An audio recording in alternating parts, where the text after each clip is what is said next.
You know what I'm making the film about? No. About anti-Semitism. Anti-Semitism, what does that mean? It means when people hate the Jewish people.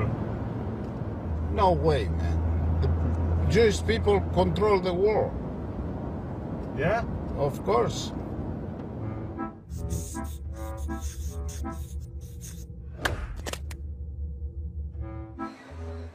Being an Israeli Jew, I have never experienced anti-Semitism myself, but it's a phrase that always seems to be in the air.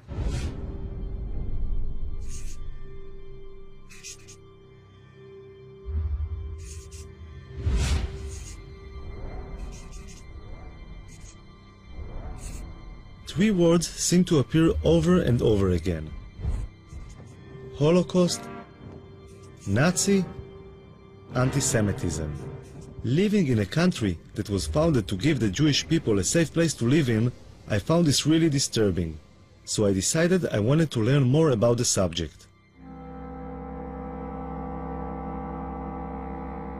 Ladies and gentlemen, this is Abe Foxman, the head and face of the Anti-Defamation League. I have been lucky to have survived by miracle the Shoah. Very nice, very good.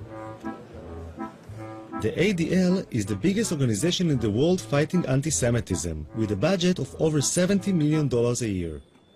Abe Foxman has become the symbol of the fight against anti-Semitism in the world today. I thought he might be able to open some doors for me. So I asked him to help me out with my film. Abe Foxman was very welcoming. I think he liked the idea of an Israeli filmmaker taking an interest in anti-Semitism, and he agreed to give me unprecedented access to his organization, which has its headquarters in Manhattan. He's doing a film, which I still don't understand what it is, but we said yes, yes, and yes. You're on the record. Got it. Okay? I'll be good. Okay? He's not going to hurt us. Great. On the other hand, he's a good journalist, okay? I'll take He care of wants to get, good stuff. Foxman introduced me to some of the senior staff at the headquarters. You can talk to him, too. Would you say the ADL is like the biggest Jewish organization dealing with anti-Semitism? Oh, yes, yes. In the world. Yeah, there's no question about that.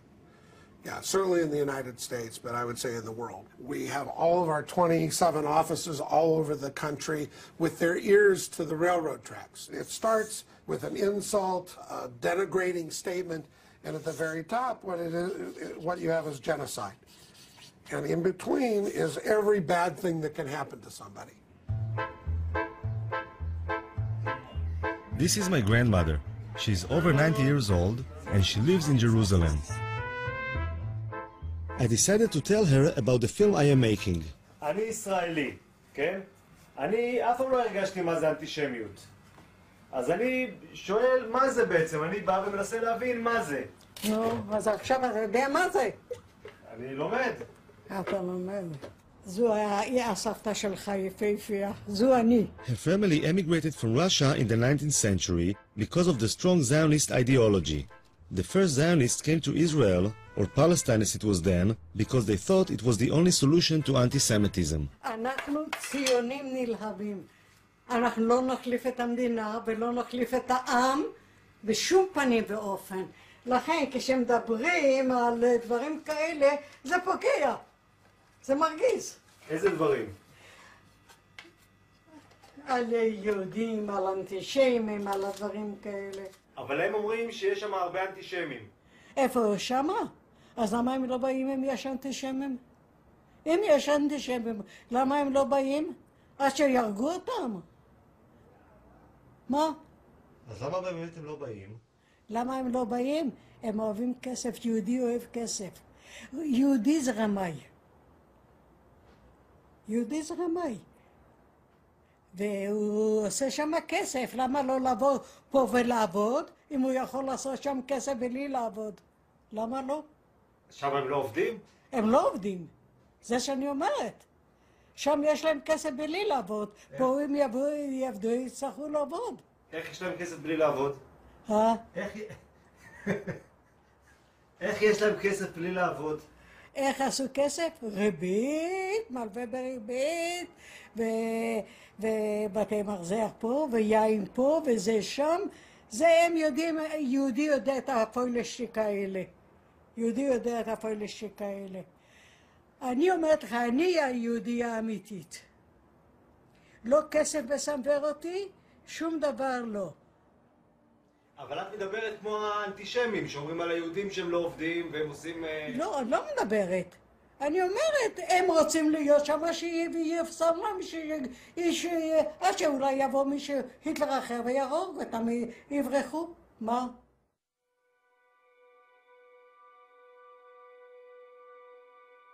Tens of thousands of Israeli high school students fly to Poland each year to learn firsthand about the Holocaust, the worst genocide in human history and the most terrible result of anti-Semitism. When I was in high school in the late 80s, there were less than 500 kids going on this trip in the whole country. Today, there are more than 30,000.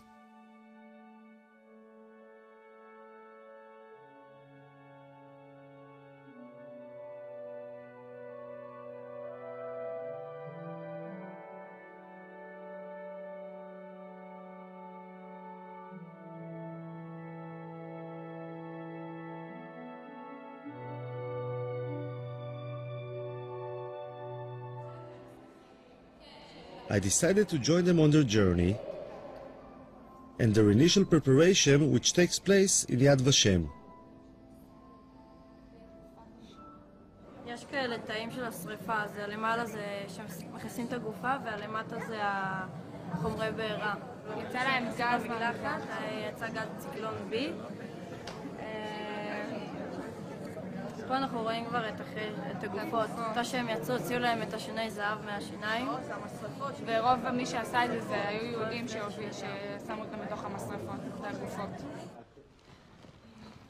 כל אחד יגיד מה החיבור האישי שלו למסע, למה הוא רוצה לנסוע לפולין. אני דור שלישי לניצולי שואה, ומהרגע הראשון שסבתא שלי סיפרה לי על סיפורים על השואה, ראיתי את המבט שלה, מבט שלא נסלח ולא נשכח. וראיתי מה היא מרגישה, אבל לא הרגשתי את זה גם. זה בעיקרון מה שאני רוצה להרגיש במסע, את התחושת של לא לסלוח ולא לשכוח. The kids are going through a longer preparation for the trip to Poland. The school counselor is in charge of their mental preparation. ותנסו באמת להבין את הקשר בין אז להיום. זאת אומרת, האנטישמיות זה דבר שלא נגמר. בעקבות השואה קמה מדינת ישראל, אבל האנטישמיות זה משהו שיש עד היום, וכל הזמן תקראו עיתונים, יש מקרים אנטישמיים לכל רחבי אירופה ובארצות נוספות. כך שאתם כיהודים, כדור העתיד, ככאלה שעובדים להתגייס לצבא, צריכים לפגוש גם את הצד הזה שלנו. מלבד זה יוצא איתכם גם מאבטחים, יוצאים איתכם מאבטחים. המאבטחים לא יאפשרו לכם ליצור שום קשר עם האוכלוסייה המקומית. תפגשו שם אנשים שלא אוהבים אותנו, תראו, לא אוהבים אותנו, תחשבו שאתם, סלי, גם היום, אני אומרת לכם שוב, גם היום לא אוהבים אותנו שם. זה כאילו האיכות שלנו, שאתה יודע שאף אחד לא סובל אותך, אבל אתה גאה בזה. כאילו מגדלים אותנו מגיל קטן על זה שאנחנו נדע שיש לנו שונאים. לא יודעת, על כל מיני דברים כאלה. ובעצם כשהילד יודע שיש לו שונאים, כאילו מה שקרה בשואה לדורות הקודמים שלו, אז זה גורם לך איזה סוג של כעס לצד השני, כאב, כעס, אפילו שנאה. כולם יודעים ששונאים יהודים. זה משהו שגם גדלנו איתו כזה, תמיד כזה השנאה והאנטישמיות. תמיד אני לא זוכרת שפעם לא הייתה אנטישמיות. זה יחזק בי את הישראלית שבי, את הציונית שבי ואת היהודייה שבי. אין ספק. Yediot Achronot is the most popular and influential newspaper in Israel. I'm curious about the people behind the reports of anti-Semitism I read on a daily basis. אני יודע, זה מגוחך שאני אומר את זה, אבל כולם בעייתיים.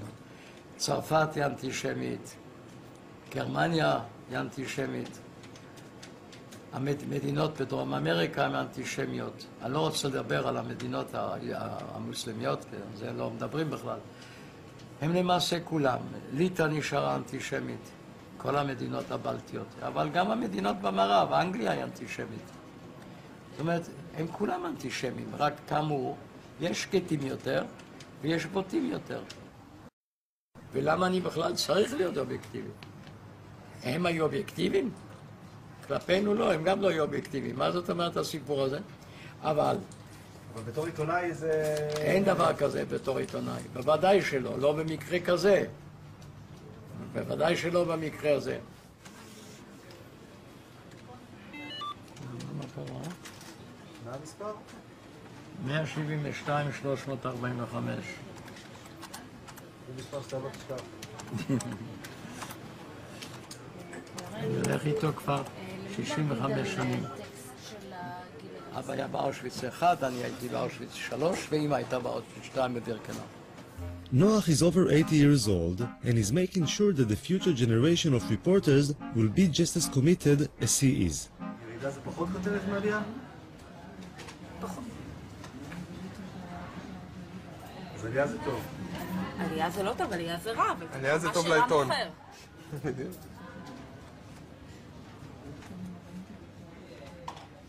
והנתון הזה מי סיפק אותו? זה הגיע מסקר של הליגה נגד השמצה בארצות הברית.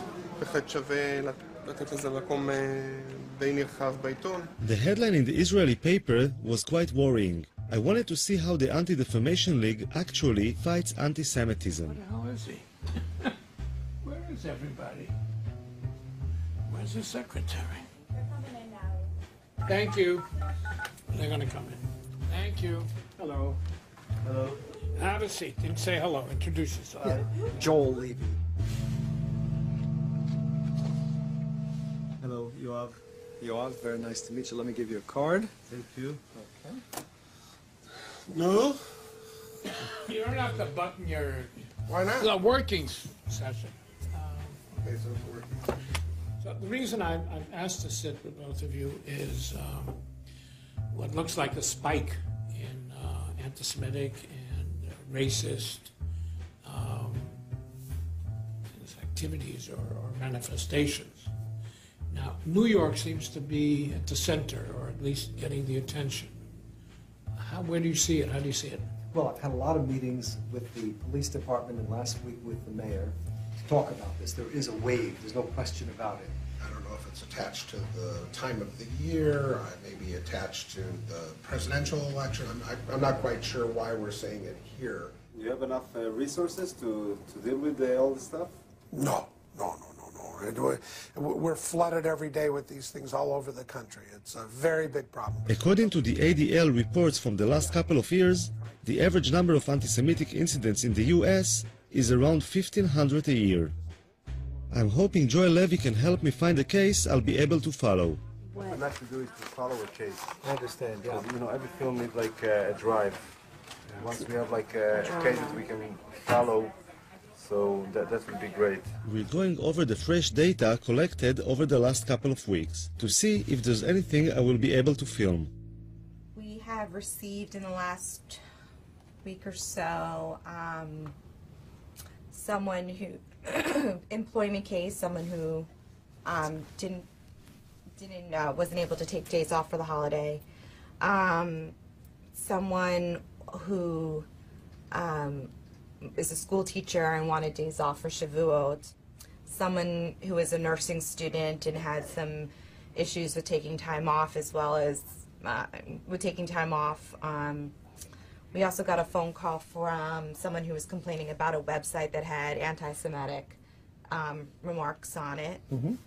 Someone who was complaining about an article in the newspaper who they thought had anti-Semitic undertones. And that seems to be the roundup. And that's what we've had in the last 2 weeks. 2 weeks. Those are the kinds of incidents that we've had recently. 5 in 2 weeks. So there's no way to predict. There wasn't anything suitable from the last 2 weeks. So Joel Levy tries to help me to find a case. What they're looking for is an incident that they might be able, and they will do all the contact work, but an incident they might be able to follow, to actually see something that has happened, to go to the site, to talk to people there, to show what has happened, the impact on them, how we interact with all of that, and so on. Assemblyman Hickind has a lot of Jewish voters in Brooklyn, and he suggested a case for me. I had a very interesting case just last week. A woman went to a funeral in not too far from here, thousands of people, and she heard a police officer on the phone say something to someone else, something very derogatory about the Jew something to somebody. This woman was at the funeral, she heard this. She was so upset, she wrote me a letter, I could show you the letter, and she called me.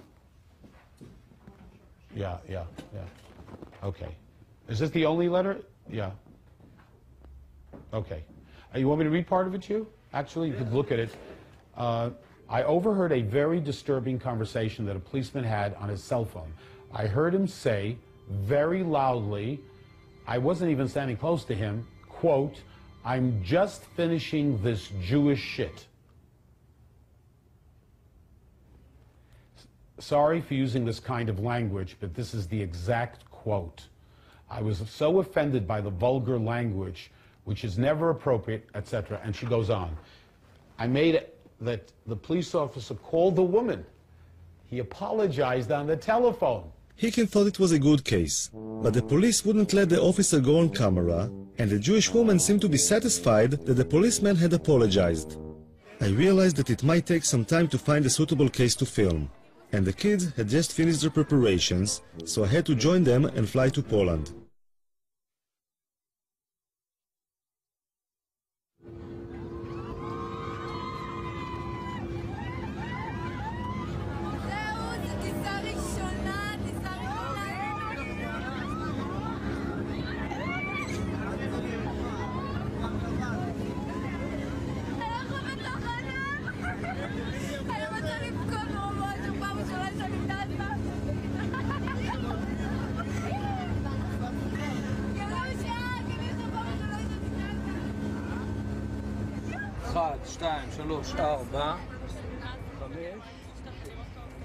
The man with the blanked out eyes is an Israeli Secret Service agent, whose identity we are not allowed to reveal. במידה ועכשיו קורה איזה מצב ששומעים איזשהו פיצוץ, לא משנה כרגע מה שאני מבקש דבר ראשון, כולם לשבת או לשכב אפילו במעברים כמה שיותר מהר, בסדר? Traveling around Poland today, it's hard to imagine what it must have looked like over 60 years ago. But the guides help the kids to visualize and feel how it was under the Nazi regime. יסמין, את תהיי מבחינתנו המודל של אמא של דנקה, את תיכנסי מתחת למדרגות שם ליד העצים ואנחנו נצלם אותך. הייתה ילדה בשם דנקה שהייתה גרה כאן, אוקיי? והגרמנים היו זורקים פה את היהודים מהחלון. היו זורקים אותם, ואתה יודע, היו מתחבאים. אז אפילו שהבנתי, אמא שלה נתפסה, והיא ניצלה. מה היו עושים הגרמנים? היו זורקים אותם מהחלון פה, אתה רואה? תסתכל. היו זורקים אותם, ואת החפצים שלהם, והיו מחפשים אותם, כי היהודים היו מתחבאים מתחת לרחובות ובארונות. אני כאילו דנקה עכשיו.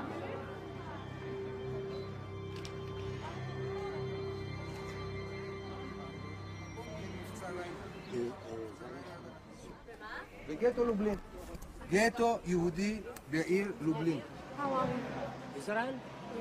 No to mów po Izraelu, a nie tam gadasz po chińsku.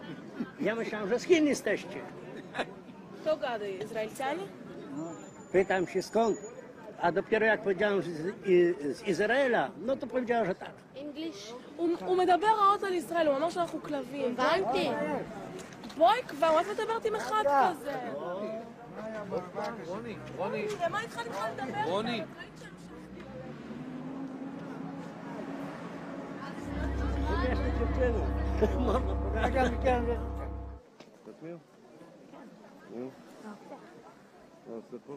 שומר עלינו מהאנטישמיות, כאילו שומר, שלא יבואו מתנגשים או כאילו יעשו לנו משהו בלי ש... את חושבת שזה יכול לקרות? כן, זה יכול. הרגע, היום בבוקר היינו 3 אנשים מבוגרים יחסית, שרק שמעו שאנחנו מישראל ודפקו לי פרצופים ואמרו שאנחנו קופים וחמורים ועוד שנייה כאילו היה מכות שם. הם לא אמרו שום דבר כזה. לא? לא? הם כן. לא?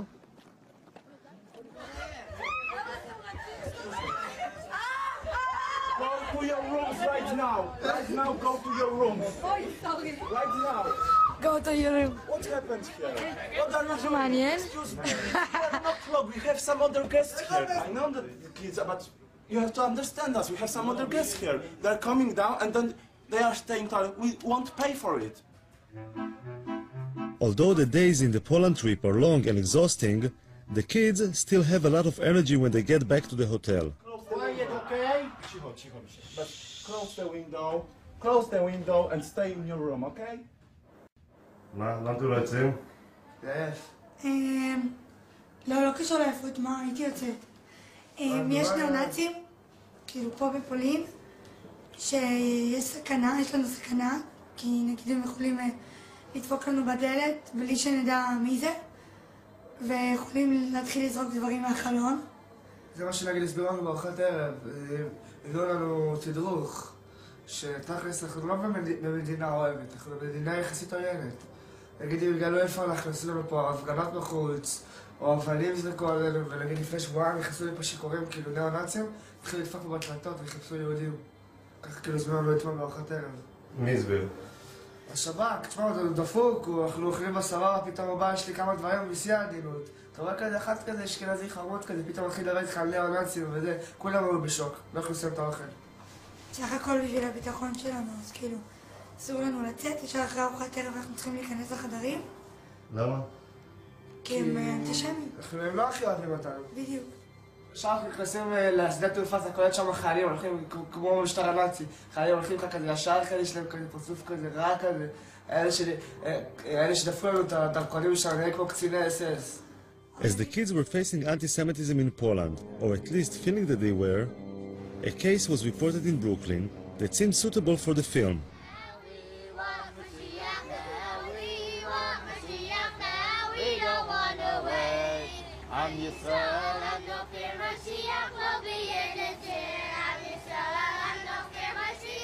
According to the report, a Lubavitcher yeshiva school bus, full of young children, had been pelted with stones as it was making its rounds dropping off children.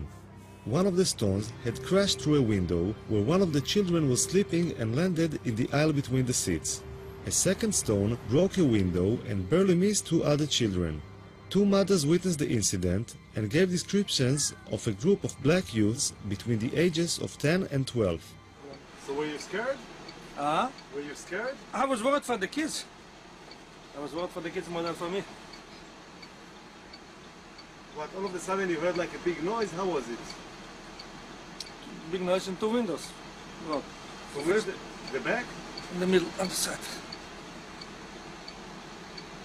And the kids started to shout or what? No, they were quiet? They were sleeping. The 3-year-olds, they're sleeping on the bus. It was going back from school. Crazy, huh?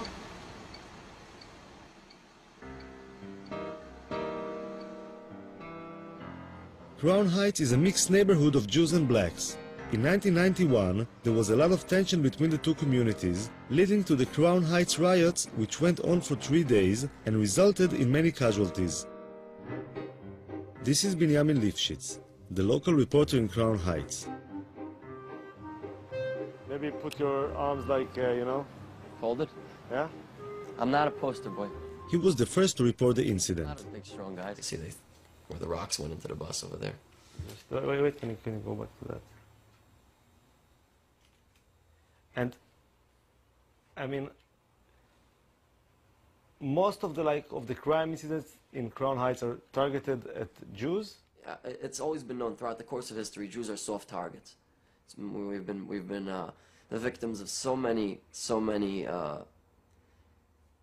major incidents, genocides and catastrophes and Holocausts and everything. It's just the way we are. We've always been victimized.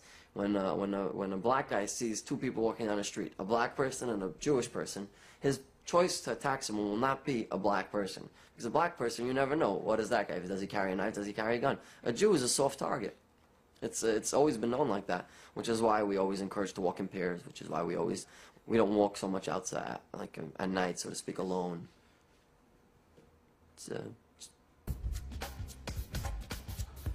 I thought I should speak with some of the blacks in the neighborhood to see what they feel about anti-Semitism. I mean, like, today we interviewed this guy, and he told us if there's gonna be like a Jewish guy and a black guy walking in the street, and you know somebody wants to rob, they would go for the Jewish guy because like he's an easier target. Actually, no, he's wrong. They would actually go for the black guy because you go for a Jewish guy, you get more time. Like the lawyers, the judges will actually give us more time if we rob someone of another race. They're going to classify it as a hate crime. Blacks rob each other because you get less time. So it's like a practical thing, right? Yeah, it's a lot of wisdom behind it. And honestly speaking, like, if you wanted to rob a Jewish person, like, why would you rob a Jewish person? Like, you don't never see them with nothing that would make you want to rob them. Like, yeah, especially them up there. They basic, simple. They don't have nothing. And most people like, how could you target out a Jew person like when all of them dress the same? Like, everybody dressed the same. They all look the same. So, and I lived around here 35 years. I have never seen a Jewish person get robbed in this neighborhood. Never. But there are kind of incidents between blacks and Jews, right? There are some issues. Well, it ain't really issues. It's like favoritism. They get treated better. Yeah, like the police will treat them better. Yes, they do. If I'm arguing with a Jew, the cops gonna come to me. They're not gonna bother them. They're gonna think I'm the aggressor. They're not gonna think they're the aggressor because they already have like a perception that Jews are more holier than black people. Let me tell you something, another thing, you know. They are supposed to be the chosen ones, but they be in a welfare office, in a Section 8 office. They the first one to get any kind of bargain deal on anything. They're the first ones to get any kind of discount, or they know the system very well, okay? A lot of times they have all this money coming in the household, but somehow they always figure out a way to manage getting Section 8 or public assistance. Whatever services is available, trust me, the Jewish people are the first ones to find out about it. They're the first ones to utilize it. Actually, they're part of the mind control system that they use through television and the media. The higher ups. That right there is in a book called The Elders of the Protocols of Zion. That was in like 1898. They was talking about how the Jews will use TV and media and propaganda to control the world and take over the world. So little things like that just, oh man. Who wrote that book? It was a Russian who wrote that book too. Elders, whoever's watching this, Elders of the Protocol of Zion, read it. It gives you an idea, the blueprint to take over the world. It is. They're implementing it right now. It's actually, when you read it, they say it's false. But when you read it, you see everything coming to light. The Protocols of the Elders of Zion describes how a group of all Jews sit around the table plotting conspiracies to take over the world. But that's considered to be like a really anti-Semitic book, you know. It is anti-Semitic to a certain. It's really not anti-Semitic. It's not anti-Semitic. It's like people keep saying things and they really don't know what they're talking about. If somebody's telling the truth, if somebody's telling the truth about something, why does it have to be anti-Semitic? Because it's not in the Jewish people's favor. It's not anti-Semitic. It's just somebody being honest. Facts is what it is.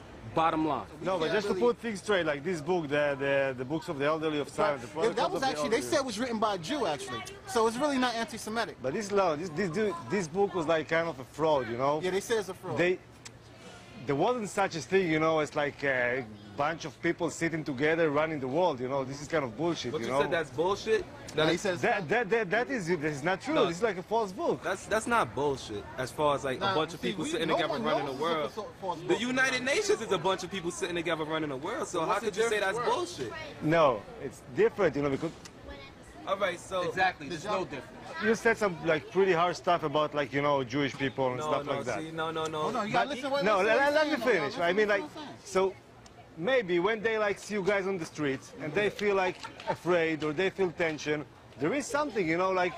That goes to what I was telling you before. They don't know us. They never took time to get to know us. She was telling you that they separate themselves from us. They don't want to know us. So when you don't want to get to know someone, you would never... You're trying to manipulate the conversation. No, I'm just asking.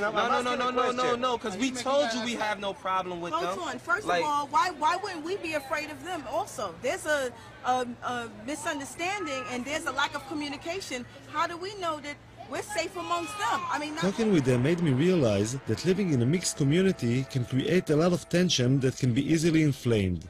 I went to talk about the situation with Rabbi Hecht, one of the leaders of the Jewish community and Commissioner for Human Rights. Even the attack on the school bus.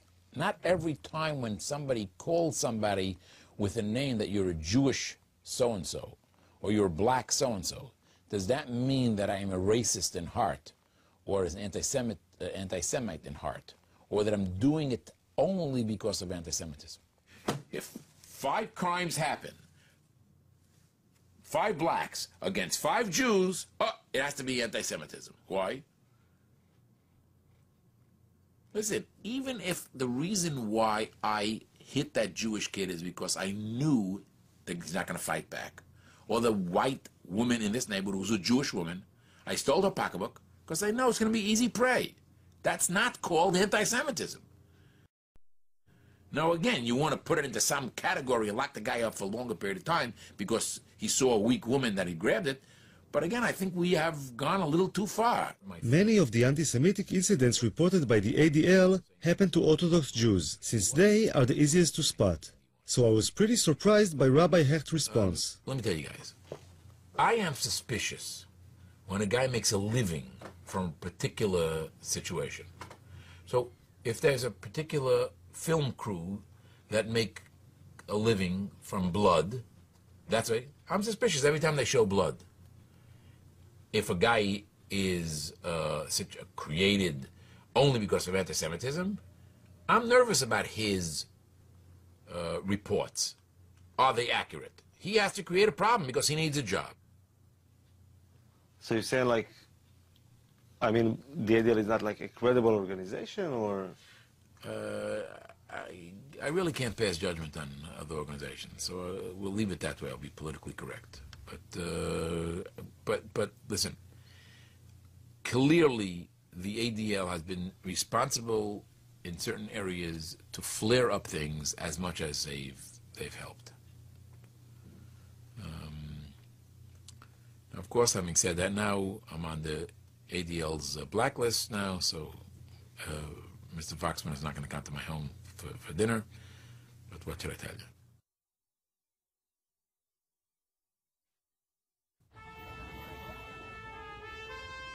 An important part of the ADL's work are the international missions, and Foxman decided to allow me to join him. Every year, a few ADL board members and contributors get to join Foxman as he travels to various countries, meeting heads of state, politicians, and other influential people who can help in the fight against anti-Semitism.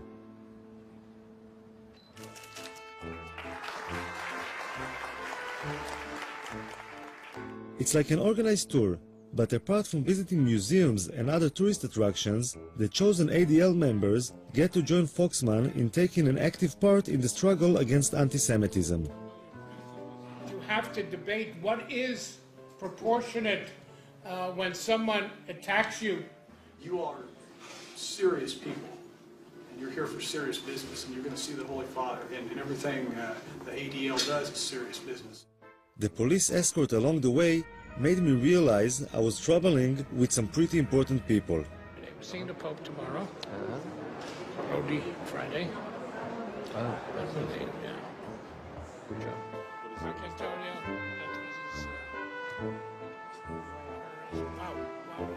Beautiful. How gorgeous. I'm curious about how Mr. Foxman gets to meet all these important people. Why would all these ambassadors, politicians, and heads of state take the time to meet him? It's their perception of the power of the Jewish community, which is one of those sides of the anti-Semitism, which is it's a very thin line, you know. They believe we are more powerful than we are. I've always said Jews are not as powerful as the Jews think we are, nor as powerful as our enemies think we are. We're somewhere in between. But they do believe, to some extent, that we can make a difference in Washington, and we're not going to convince them otherwise. So how do you fight this sinister, conspiratorial view of Jews without using it? Look, when the United Nations comes to its General Assembly, we meet with 40 heads of state, foreign ministers. Why?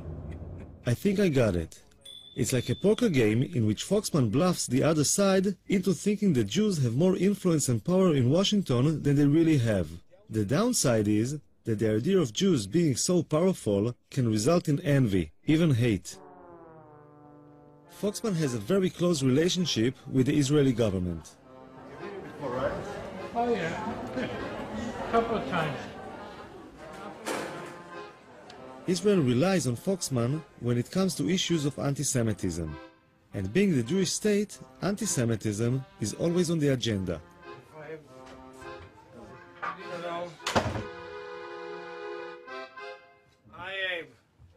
I wanted to ask you, since we met last, about the issue of Venezuela, because I heard voices kind of saying it's not so bad, and Latin America is not so bad, but I'm not convinced. And the question You have is, good reason not to be convinced. You have good reason. It is getting worse. Right.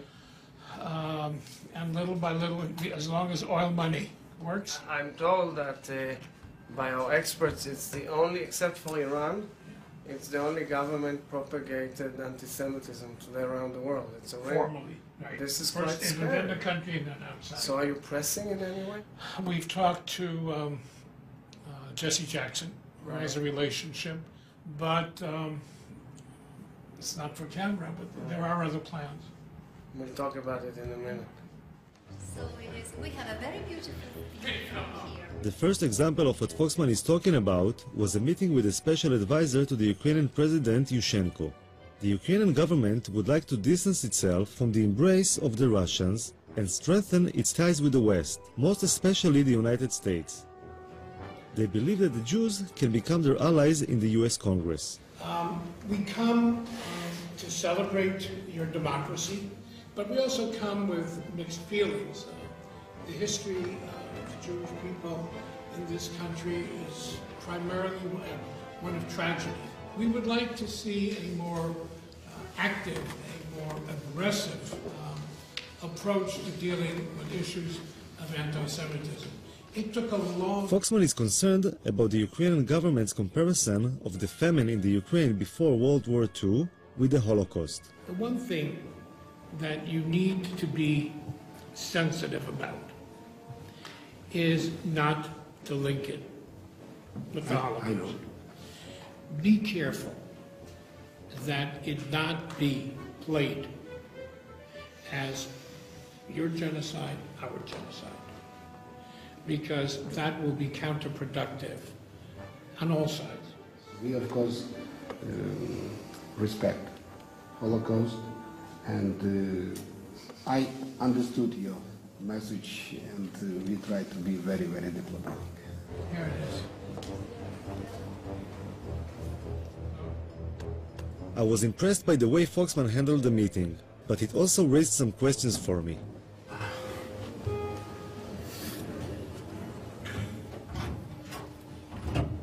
She was kind of pushing him a little bit, huh? He was kind of what? Pushing him. Yes, of course. It's always like that? Yeah? Of course. I wasn't sure how bringing up things that had happened over 60 years ago had any relevance to fighting anti-Semitism today. In order to combat it effectively, I think that you have to take responsibility for anything that happened in the past and then reach the present and then go forward. With your husband, when you quarrel, sometimes you need to give some slack to get what you want. No? You always I bring tough? up everything from the past, 50 years, what his mother did. Absolutely not. No, that's not the American Jewish way. I don't know about the Israeli Jewish way. Give them the guilt trip. That's, yeah, absolutely. We need to play on that guilt.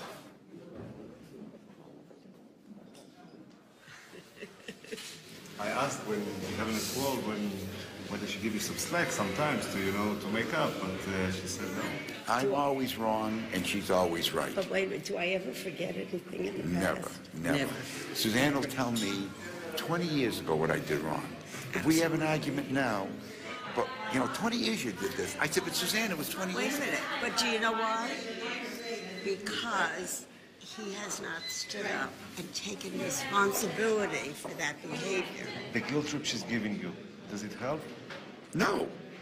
So maybe the guilt trip we're giving them is not the right solution. Maybe we should, give them some slack and say, okay, let's be friends. Not forget the past, but kind of be a little bit more, liberal. Moderate. Yeah. Something we happen to, I have to The guilt of the father should not be visited on the guilt on the sentence. And it's true, of course it's true. I agree with you. It's true, you have to. You cannot let it go down, but you can't keep playing on it as heavily as some people do. It's got to be moderate. But the ADL is like one of the people who plays quite heavily. No, we're moderate. No, ADL plays heavily. There is not a speech. I'm feeling. There is not a speech. Then show me if they're not here. I'm not talking to him. I'm not talking to him. What is he? What are you, the Mossad or something? Shut up. We're allowed to sing on the regime. Shut up.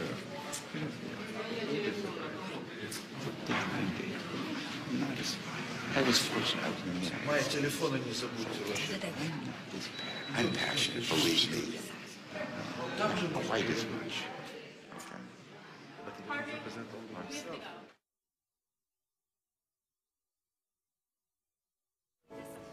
I could understand Abe's sensitivity to the Holocaust being a survivor, and was moved by the support he received from the ADL mission members. But the film I wanted to make is about anti-Semitism today, and I decided to explore on my own an incident I had read about in the papers. In Moscow, a man with a knife had entered the synagogue and had started stabbing people. The incident was recorded on the security cameras.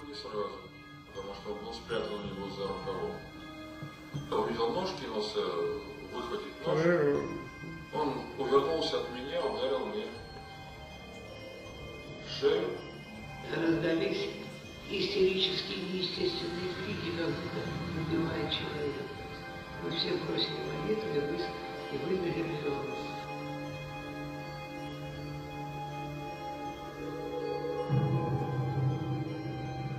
The stabbing was a shocking reminder of what anti-Semitism can be. I thought I should speak with the members of the synagogue to see how they felt about their own safety. В Израиле мы все время слышим, что есть очень сильный антисемитизм. Где? Здесь? Неправда. Что неправда? Этого Что нету. Ну нету. Ну нету, понимаете? Нет его. Потом, понимаете, почему говорят в многие Израиле? евреи сами виноваты. Вот представляете, вот он работает на заводе. И он плохо работает. И его не двигают по службе, не продвигают, карьеры нет. Он говорит, это потому что я еврей. Я говорю, ну я же тоже еврей, а я главный технолог завода. Как же тебя-то, нафиг, тебя антисемитизм, а ко мне нет? А почему в Израиле говорят, что здесь очень сильный антисемитизм? Ну что-то надо говорить. Ну что-то надо говорить, как-то себя надо оправдывать. И все свои неудачи в жизни человек это объясняет. Вот я был еврей, вот меня притесняли, вот мне не давали дорогу. Ну хорошо, ты приехал в Израиль. Там тебя никто не притесняет. Что ж ты здесь не продвинулся? I didn't understand. How come these religious Jews, who go to the synagogue every day and are such easy targets for anti-Semites, don't seem so concerned about their personal safety? I decided to ask the local rabbi in Kiev about it. The truth is that for some reason secular Jews are more worried about anti-Semitism than religious Jews, if you noticed. It's not that way. It's just that on their agenda of being Jewish, anti-Semitism is not part of being Jewish for an Orthodox Jew. Part of being Jewish is not fighting anti-Semitism. Part of being Jewish is practicing Judaism. There's no mitzvah in the Torah when you practice Judaism to fight anti-Semitism. At the same time, fighting anti-Semitism is something that's important for the Jewish people, for Jewish communities throughout the world. And very often, people that are not practicing, like you say, that's where they find their thing. So they'll, express their Jewish identity in a way that they'll be fighting anti-Semitism and thereby helping the community, in its fight for anti-Semitism. The rabbi said that it is actually an issue of identity. I wanted to know if Suzanne and Harvey Prince would agree with this theory. Yeah, I mean, you can't film this because,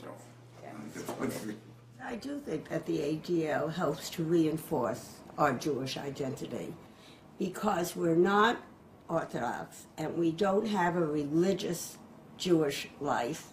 The ADL provides a forum to be Jewish. I mean, it certainly is 99.9% Jewish, and it gives us an opportunity to explore being Jewish, to look at Jewish issues, and it does reinforce our Jewish identity.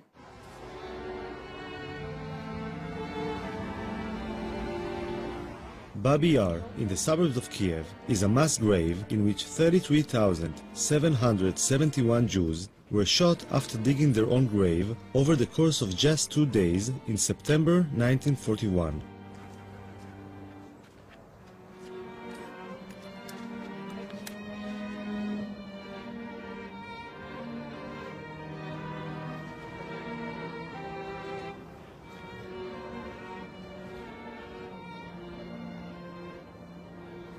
I think the worst thing for me, standing here, is that it could happen today. Oh, God. I agree. Yeah. I can see people being marched out of Kiev and shot. Marilyn, by some people who would decide that's the thing to do. That's right. Maybe they do it to gays. Maybe they do it to. That's why we have to support Israel. whatever. Israel's our insurance policy. If it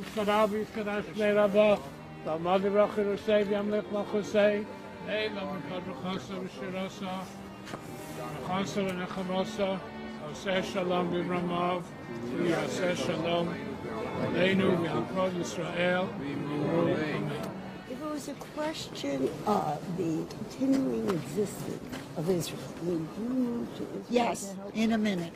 Good for you, I tend to say. In a minute. Because as far as I'm concerned, without Israel, there isn't a safe Jew in the world. That's the way I feel. I agree. So you have two people who immediately move to Israel if you have a problem. Right. If Israel needs, you have two people I right there. joined the army. They wouldn't take an old lady, but I would be there.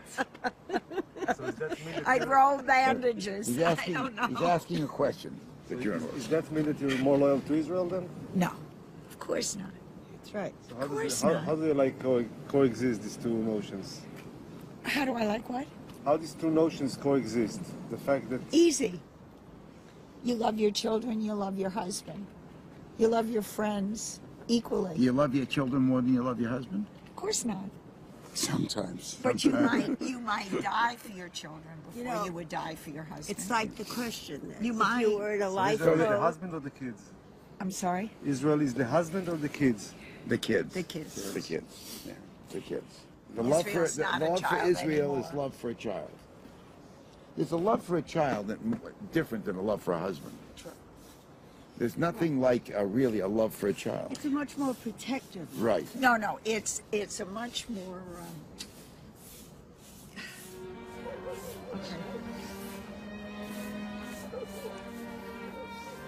According to the ADL mission members, Israel is a child which needs their support, but is also their insurance policy in case something terrible should ever happen again. But at this particular moment, this insurance policy was busy being a teenager making its way to Maidane concentration camp near Lublin.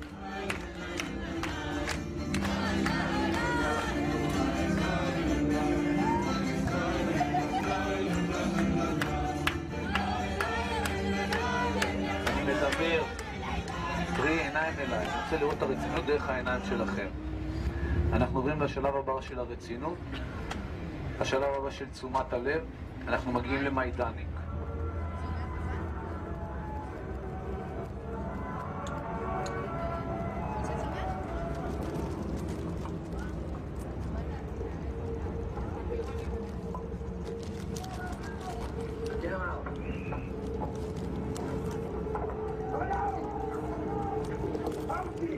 המסע האמיתי מתחיל עכשיו, עכשיו הולכים לראות את כל הדברים המוחשים. עד עכשיו רק ראינו כאילו, אתה יודע, בית כנסת ודברים כאלה, עכשיו הולכים לראות ממש איך השמידו אותם, את המשרפות וכל, יהיה קשה. והייתה שם מפקדת של הפלד, שקראו לה בריג'יטה צמאת אדם. בריג'יטה צמאת אדם הייתה הולכת, רוכבת על גבי סוס, באזור המקסים הזה של לובלין, עם שוד ברזל שמחובר אליו כל מיני ברזלים כאילו כמו שאתם רואים לפעמים בסרטים של המלחמות, ופשוט עוברת על גבי אסירים ומכה אותם. סתם ככה? סתם ככה. אוקיי? בריג'יטה צמאת אדם שהייתה מפקדת זה.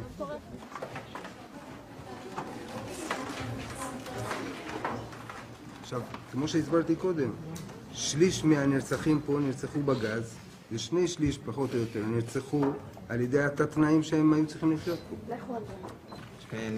אז תיכנסי לסגור את הדלת.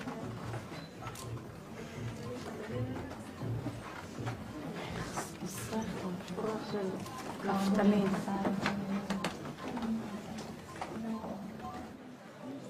מה אתם מדברות?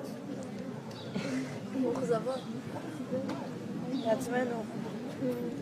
למה? סתם, קצת קשה להכיר.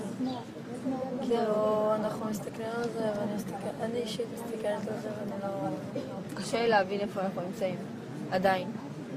זאת אומרת, רואים, אבל לא מפנימים. מאכזב, אתה חושב כאילו, מה, אתה פה עושה את הטעות, אתה אין לך רגשות או משהו. אתה מרגיש כאילו אתה מזלזל בדבר, זה ממש לא ככה. This was my first time in Majdanek as well, and I could relate to the way the kids felt. The horrors were almost impossible to digest. But the kids just couldn't accept the fact that they wouldn't become emotional after all the preparation they'd been through. אני חושבת שאם מוצאים מדריך למסע כזה, אז הוא אמור לדעת, לרגש ולדעת מה היה כאן. אני חושבת לא יודעת, אני לא מספיק בזה. אני לא מספיק ממצא את עצמי במסע. את לא צריכה, אבל את לא. אני רק ההתחלה, אוקיי.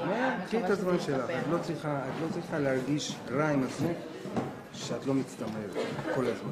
אני מרגישה רע עם עצמי שאני מרגישה שאני לא ממצא את עצמי. לא, אבל אני אומר עוד פעם, את חובה עכשיו להביא דברים, תני לעצמך את הזמן, זה מה שאני מבקש, לא יותר מזה.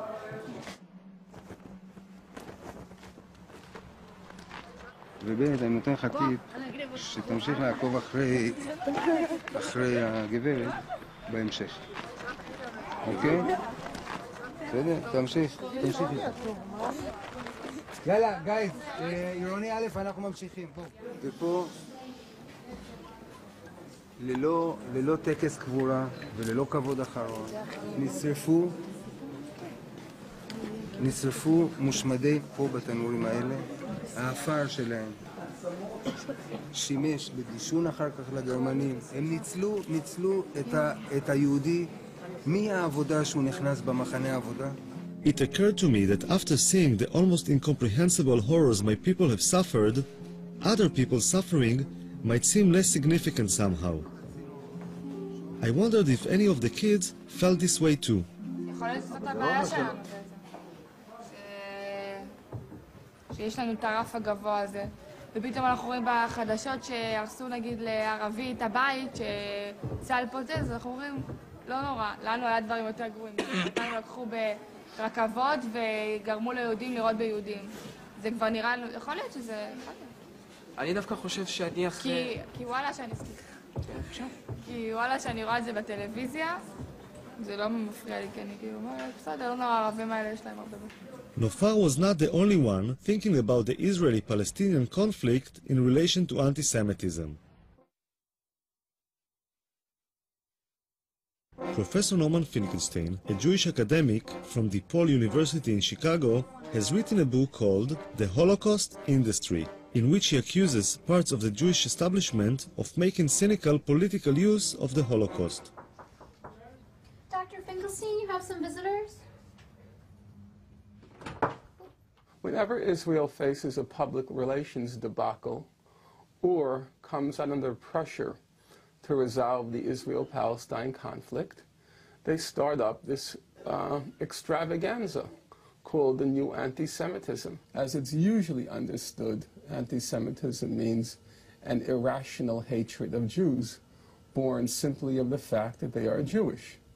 But that's not what's going on. Here it's a hostility born of the fact that the state which claims to represent them is engaged in quite brutal violence.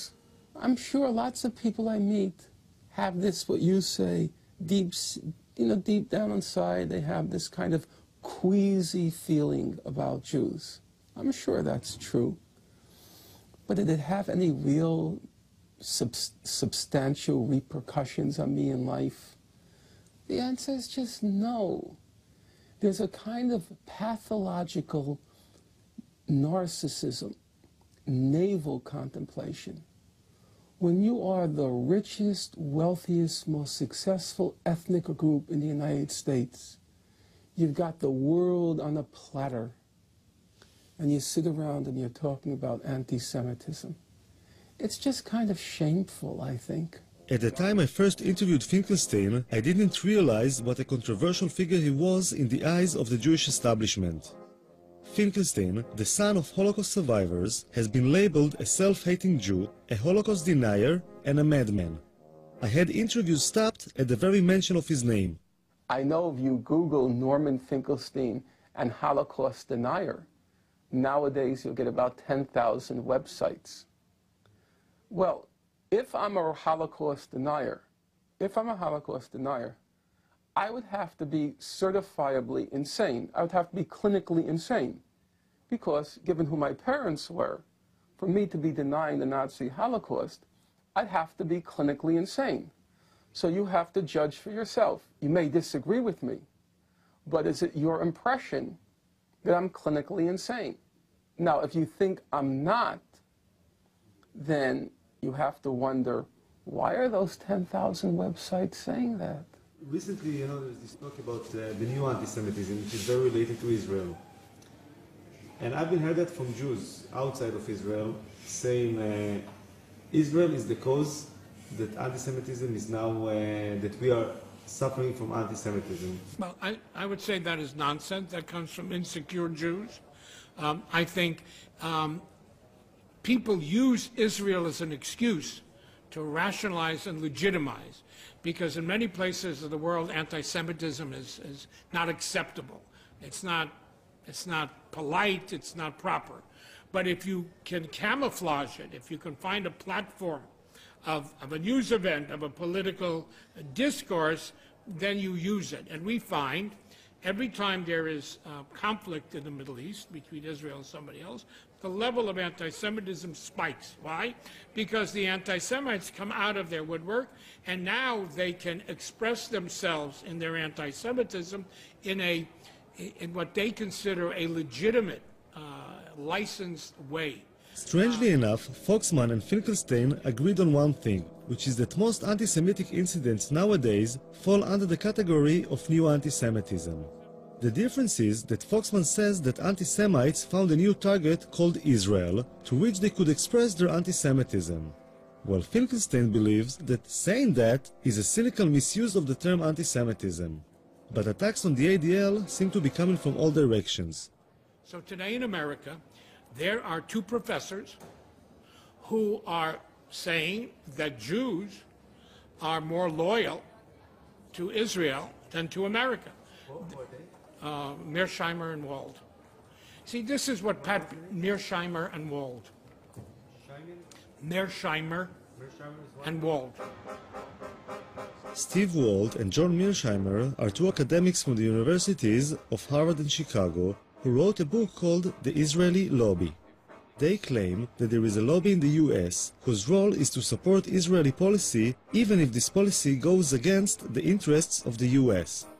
The role of the ADL in this lobby is to silence those who criticize Israeli policy, saying they are actually anti-Semites in disguise.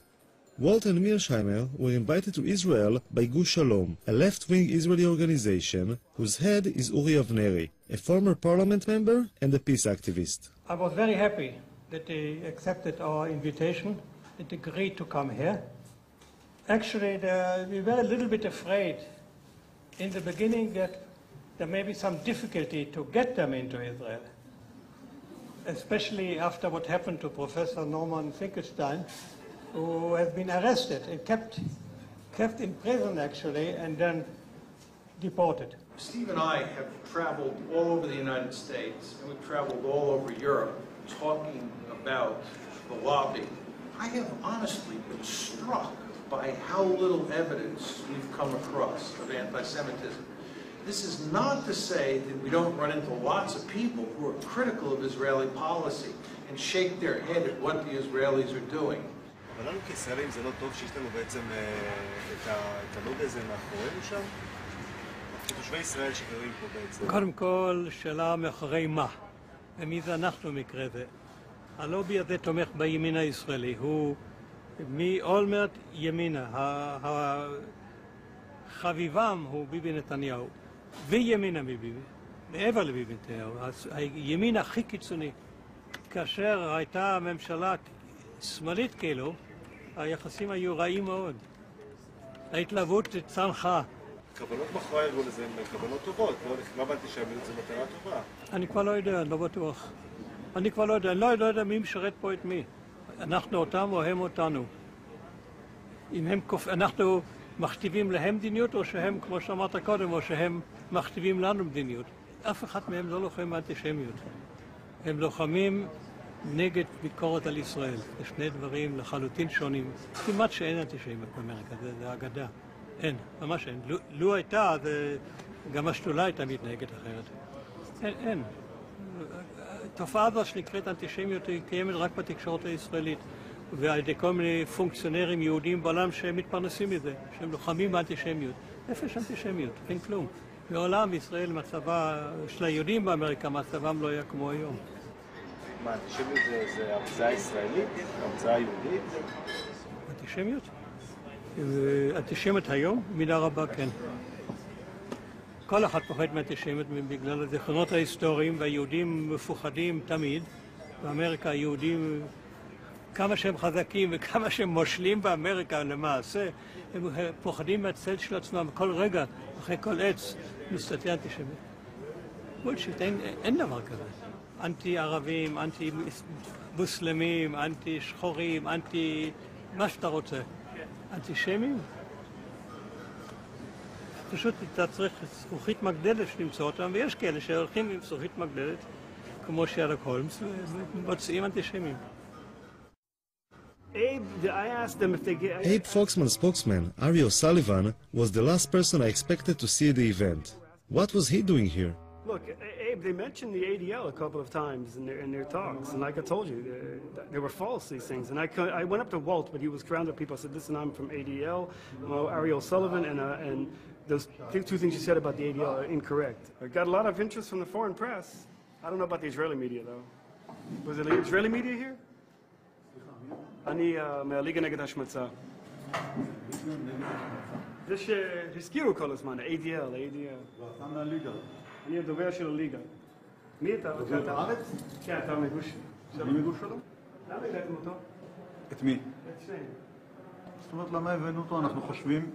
אנחנו חושבים שמה שהאנשים האלה עושים זה פשוט פעולה הכי מבורכת שיכולה להיות. לא לגבי השמצה או לא השמצה. לגבי אי פעם להגיע למצב נורמלי ומאוזן באזור הזה. יש לכם כסף להביא אנשים כאלה פה? כי אמרו לי שגוש שלום זה ארגון קטן, שולי כזה. גוש שלום זה ארגון קטן. אבל את הקצת כסף שיש לו, הוא מנצל לדברים החשובים ביותר. והדברים החשובים ביותר זה להגיע סוף סוף אי פעם לאיזשהו פיוס בין הפלסטינים לבין היהודים במזרח התיכון. והדרך היחידה לעשות את זה, זה לגרום שהמדיניות של מי שתומך בישראל, לא משנה מה היא עושה, שהמדיניות הזאת תתחיל להיות קצת יותר נורמלית. זה לא מקרה שהאנשים האלה הוציאו ספר שכל העולם רעש ורגש בגללו. I don't know if the whole world was shaken by Walter Milsheimer's book, but the Jewish establishment certainly was. Why do two such established, credentialed, respected academics engage in such a shoddy piece of work on what subject? At the annual ADL convention, the Israeli lobby book was the center of attention. In the Foreign Office in Israel, there was a 3-day convention dealing mostly with the issues raised in the book The Israeli Lobby. Never before had the question of whether anti-Semitism and anti-Zionism are the same thing seemed so important. Experts and speakers from all over the world said the same thing, that those who attack Israel are doing so simply because they are anti-Semites in disguise. We thought people who would hate us, who would be our enemies, would be thugs and lunatics yelling kike, and instead they're soft-spoken college professors explaining to us how we have the apartheid state. We were unprepared.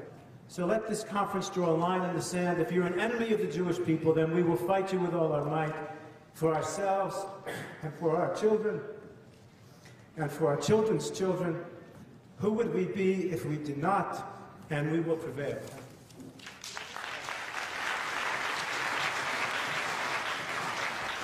After 3 days, something happened which was more or less the equivalent of a bomb being thrown into the room. If you came down from space, you would think, having looked at this conference, that there was absolutely no problem in the West Bank or in Gaza. One element of the reason why so many people around the world are angry with Israel is because of the continuing settlement and occupation of Palestinian land, and because Israel, which has state power, has not done enough to end the occupation. One of the reasons. Such an occupation cannot be sustained without racism, without violence, and without humiliation against the people who are occupied. Thank you. I don't get it. I just don't get it unless you were ironic.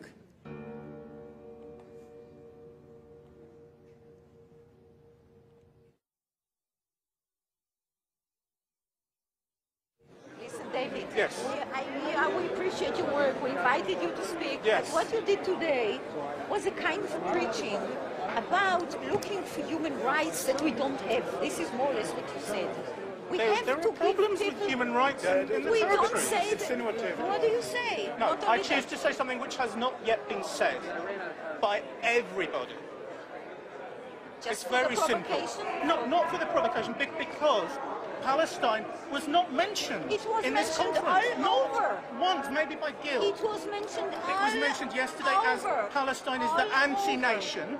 Palestine is the one unique nation which doesn't have the right to exist. It was mentioned. No one said that. Come on. Come on, no one said it. Don't go too Gerstenfeld far. said it. Palestine one is the said it. anti-nation. What do you think that means? And where do you think that terminology comes from, the anti-nation? What you were saying is that anti-Semitism and anti-Zionism are two different things. They are two different things. Sometimes they are the same thing. And it's kind of ironic, really, that I was seen by some people as a sort of wild-eyed radical, because where I come from, I'm denounced as a right-wing, neocon, Israeli-supporting, anti-Palestinian racist. What does it say about this conference then? Well, it says about this conference that there were some hard right-wingers there. There you go. Nobody in this conference was balanced, not one. I don't think so. Speaking with David Hirsch made me realize that it is very difficult to represent any other approach in the Jewish world. Those who try to say anything different are being silenced. And Dina has a go at me for not being balanced. You hinted too much. You were not explicit enough. Should have modified one time maybe. Hirsch was right. The occupation as a possible reason for justified criticism was not mentioned. Many Jewish people see anti-Semitism as a force of nature. It has always been there and will always be there. It will just take on different shapes and forms. I find this difficult to accept. This is a conference about people around the world blaming Jews as the worst human rights violators on the planet. And the people who support Israel are now under attack as supporting the colonialist apartheid state of Israel. This is a warrant for attack on Jewish people. It is internationally recognized that anti-Zionism is sometimes anti-Semitism. You know what? And who As an Israeli, can? this is the only thing that leaves me hope, to differentiate these two. Why? Because otherwise there is no hope. Otherwise, this is a doomed. But this is closing your eyes. This is a doomed, You're right. fatalistic But approach, you're closing your which eyes. leaves us no hope at all. But you see what he's doing? He's doing exactly he has the problem of the left. And here's the problem. Here's the problem. You. Yeah. This analysis. This is just like the wife who's beaten by her husband, who goes to the psychiatrist and she says, it must be something I did, because if it's not something I did, then it's hopeless. Then he's a madman. Well, you need to find something you did to cause the hatred against you. But guess what? It's nothing that you did, and it's too bad. You are in chaos, and the world is dangerous. And Islamism, funded by the Saudis, is teaching gazillions of people around the world that you are evil before you came to Israel. So this is your problem. You're exactly right, and you don't want that to be true. Maybe they're right. Maybe I'm just naive. Maybe all those people who criticize Israel really are anti-Semites in disguise. I'm heading to Chicago to speak with John Mearsheimer, co-author of the Israeli Lobby. I hope to have the courage to ask him if he is really an anti-Semite in disguise.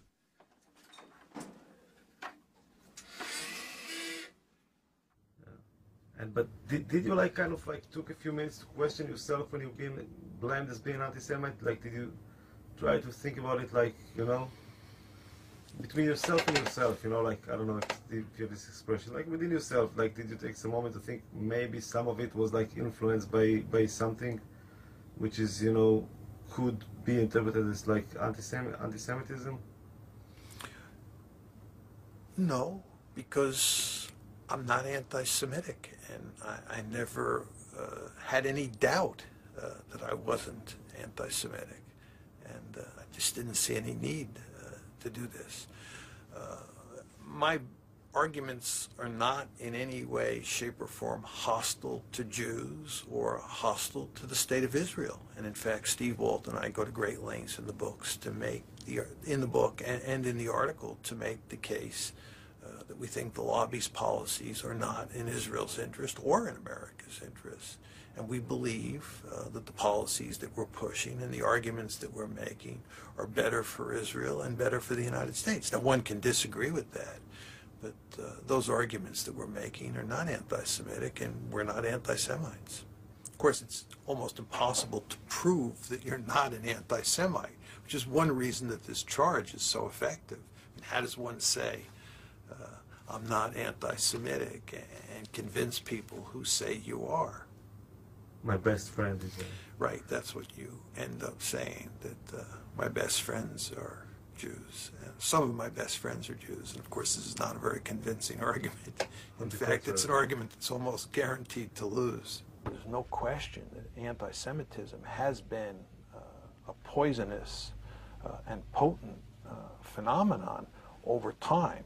And there's no question that someone like Abe Foxman, who grew up as an infant and a young boy in Europe during the Holocaust, is going to be affected by that history of anti-Semitism. They say that eventually it's bad for Israel as well, not only for the United States, but this policy eventually will be bad for Israel as well. But that's not their goddamn business.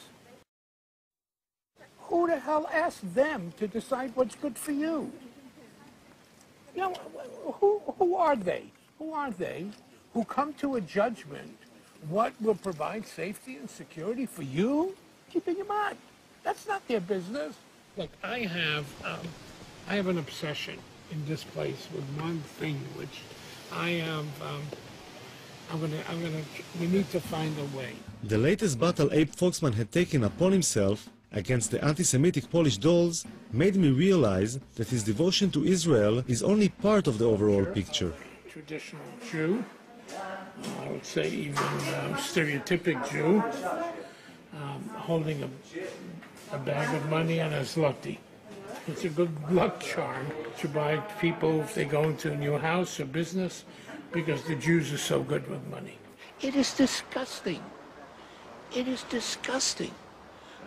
And now, in the economic crisis, you want to know how serious Jews and money is? Jews are money. Is that what you want? But somebody's good with money. It's not a bad thing, You know what? We're in Auschwitz. Those are the things that paved the stones to lead to Auschwitz. Because if Jews have money and you can get rid of the Jews, you can get their money. What kind of a good thing is that? Foxman is like a very sensitive radar for Jewish issues.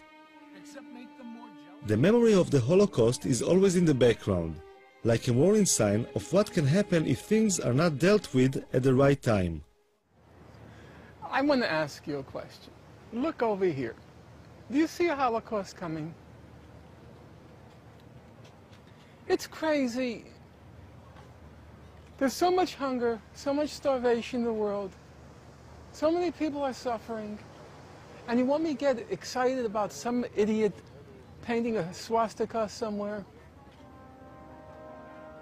Finkelstein lost his job at the university because of what he claims was pressure from the Israeli lobby. Then he was denied entry to Israel because he was, as the authorities described, a security hazard, which being Jewish himself is probably unprecedented. Finkelstein reminds me of the biblical prophets of doom, who were always being pelted with stones for saying things nobody wanted to hear. One of the major kind of claims I hear from people like the ADL or, you know, other Jewish people is that, like, how come always people picking up on Israel? How come there are so much, you know, injustice, you know, in other parts of the world and nobody speaks about, you know? What is the reason for that? I think people, listen, I open the radio, I hear nonstop about Sudan. I hear nonstop about Tibet. I hear nonstop about Darfur. I hear a lot. The only place I hear excuses made for is Israel. That's the place where I hear excuses. And we do have to remember, it is the oldest occupation in the world. I mean, 40 years really is enough. It's older than you. It's older than you, the occupation. Doesn't that kind of stun you? The irony is that the Nazi Holocaust has now become the main ideological weapon for launching wars of aggression. Every time you want to launch a war of aggression, drag in the Nazi Holocaust. It's the suffering then used as another pretext or excuse to humiliate, degrade, and torture the Palestinians. That's the problem. The suffering comes as a package. It then comes, here is the suffering, now we blow up your house. Here is the suffering, now we take your land.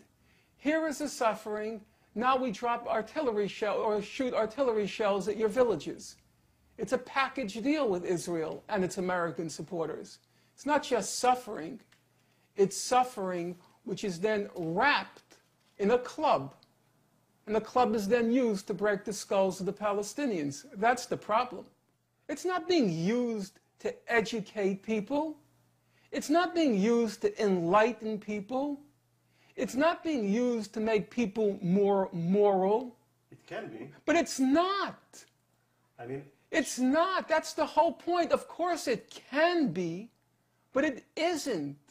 It's the best thing that will ever happen to Israel if they get rid of these American Jews who are warmongers from Martha's Vineyard. And they're warmongers from the Hamptons.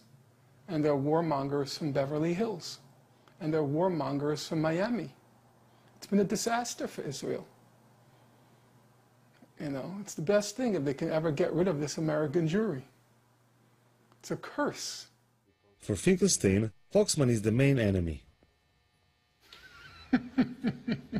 You see? That's why you're not going to get, like, people's attention, you know, for things like that. Some people laugh. You're comparing Foxman to Hitler, that's kind of... It's an insult to Hitler. Hitler at least didn't do it for money. Finkelstein took his own trauma as the son of Holocaust survivors to the opposite extreme. When I asked him if he had any sympathy for the Israeli victims as well as for the Palestinians, he compared Israeli casualties to the German casualties in World War II. You know, you're funny, I have to tell you, you're funny. Why You come from a society in which everyone calls everyone a Nazi, right?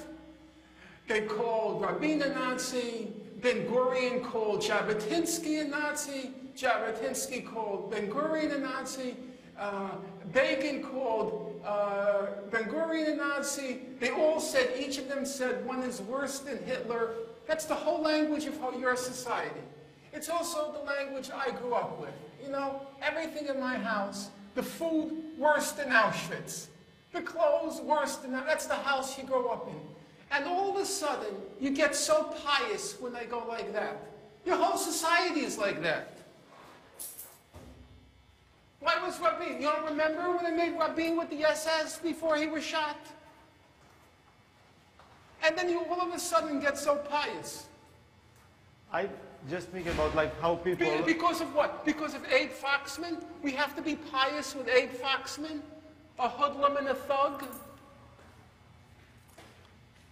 I'm just trying to think how other people will perceive it, you know. For myself, you know, you can go and do it all day long, you know. I did it with you. You're an Israeli. Yeah, but it's on film, you know. It's on film, you know. Other people will see it afterwards. Then take it out.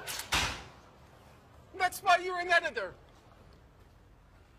No, that's obviously, you know, should stay in the film, you know. I'm That's fine. You think I care? You think I care?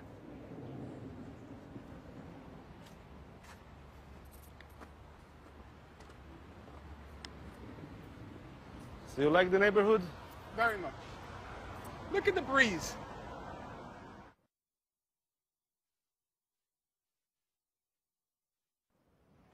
The last time I was with Foxman was in Auschwitz.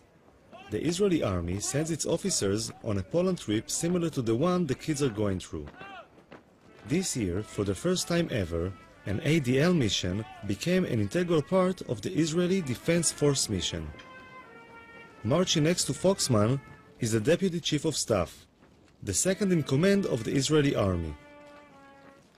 On Foxman's left is the Israeli ambassador to Poland.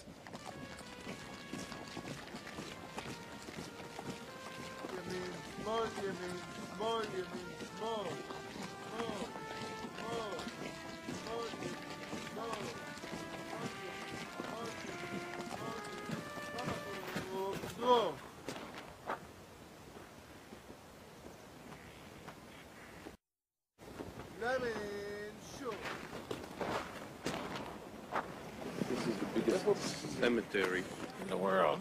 In the world. Poland? It's not the Jewish cemetery, but it's the biggest cemetery ever. 1.5 million Jews. But they're 3 million. Yeah, but this place was worse.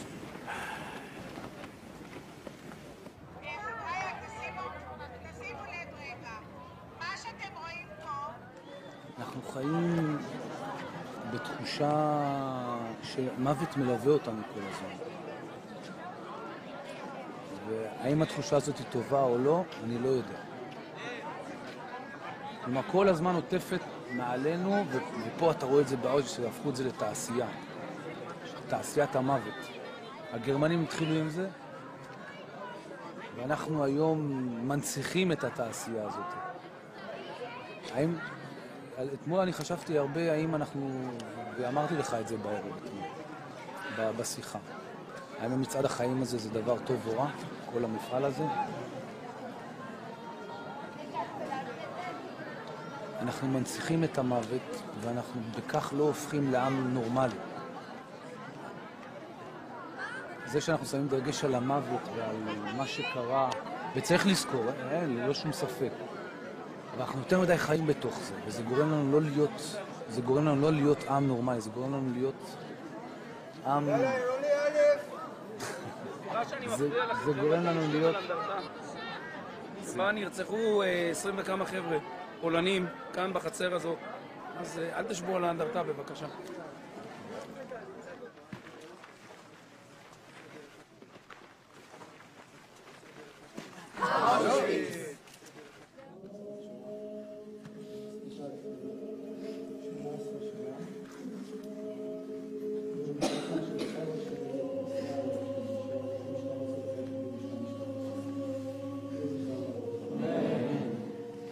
סניה גירשפונט, שאין את שנת הירצחה,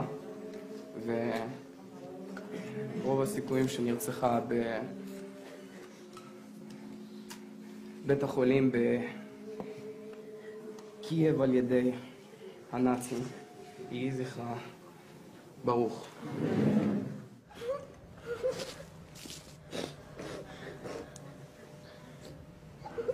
היו הרבה מזוודות, שעל כל מזוודה רשום שם.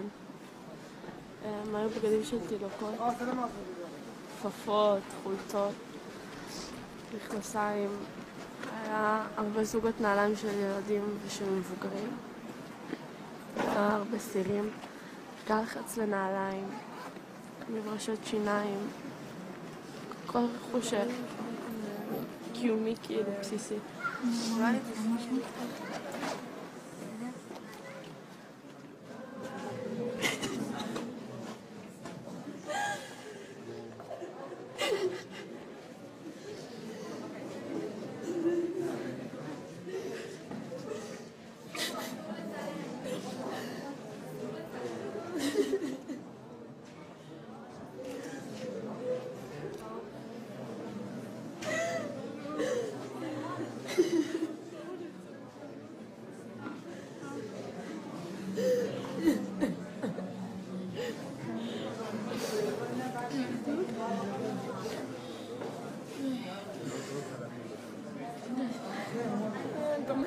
די, אבל מה היה לנו? זאת כלום. חיכיתי עוד מעט תפקיד מועדם. עוד מעט חיכיתי עוד מעט מה תראי.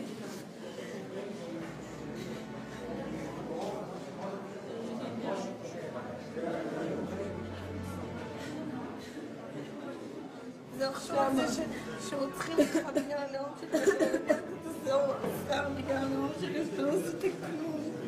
שאתה לא עשיתי כלום.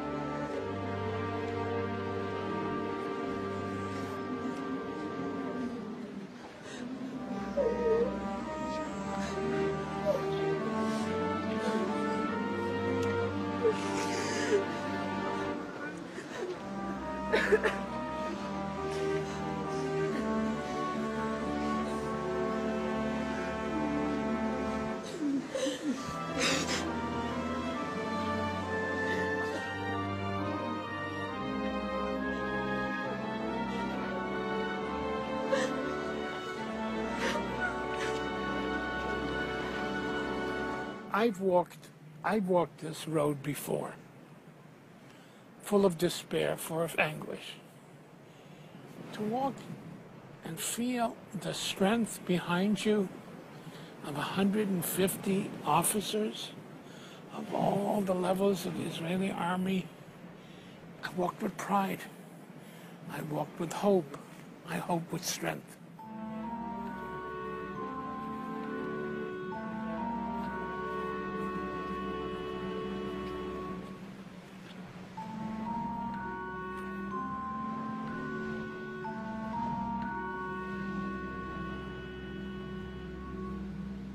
כאילו כשאתה רואה את זה, אתה אומר לעצמך, וואי, בא לי לרצוח את כל מי שעולה לזה. אבל בעצם לא. כי אם אני יותר גזענית, אז יהיה מישהו יותר גזעני ממני, וזה לא ייגמר. אבל את מי בא לך לרצוח? את מי בא לי לרצוח? את כל אלה. מי זה אלה? הנאצים. הצוררים האלה. צוררים כבר, את יודעת, מתו. כן, אבל תאמין לי שיש להם דורות. אמנם לא כמוהם, אבל יש. My filming was coming to an end. As I looked at the sleeping kids, I thought that putting so much emphasis on the past, as horrific as it has been, is holding us back.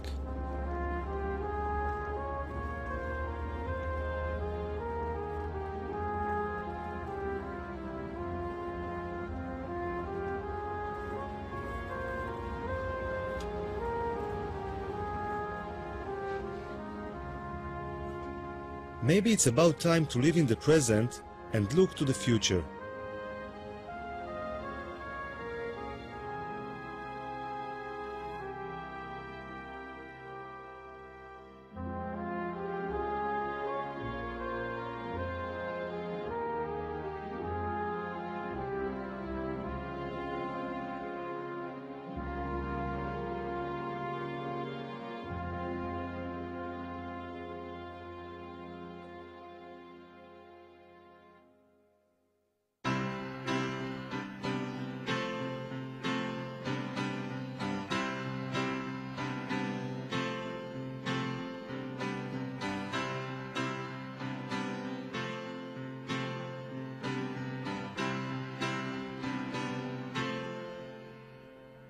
שאמות משהו ממני, משהו ממני ימות בך, ימות בך, שתמות משהו ממך בי, משהו ממך בי ימות איתך, ימות איתך, כי כולנו, כן כולנו,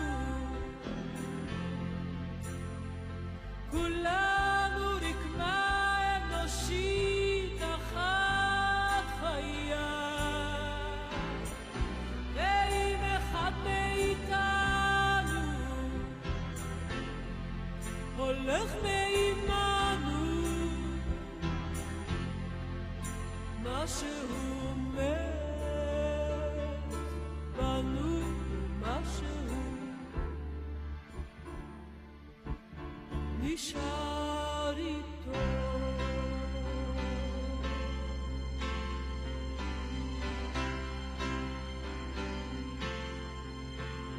אם נדע איך